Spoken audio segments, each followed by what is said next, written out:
C'est une transformation du sucre dans l'espace.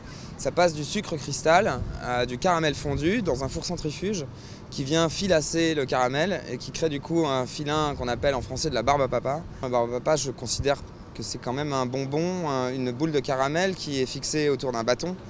Et ça, c'est la barbe à papa foraine. Ici, je pense qu'il faudrait probablement lui trouver un autre nom qui vient occuper finalement le volume qui est disponible. Et alors ici, le volume disponible, il est ce qu'il est, il est très grand. J'avais peur aussi que notamment ces bâtiments écrasent énormément la sculpture. Je vois que non, à des moments, ça arrive quand même à, non pas à rivaliser, mais à jouer avec l'espace et avec quand ça commence à s'enrouler autour des lampadaires ou autour des colonnes carrément de l'entrée. Moi, j'appelle ça une sculpture atmosphérique parce que c'est vraiment dépendant énormément des conditions climatiques, de l'hygrométrie et du vent. C'est un objet qui n'a presque pas de poids.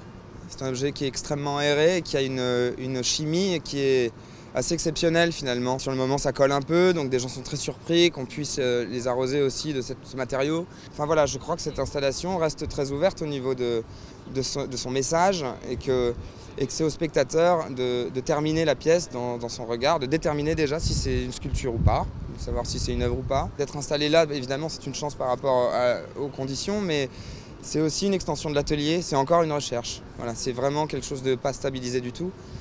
Et je crois que dans mon travail, c'est ce qui m'intéresse le plus finalement, que l'objet continue de m'étonner, me questionner et de me poser aussi des challenges quoi, finalement.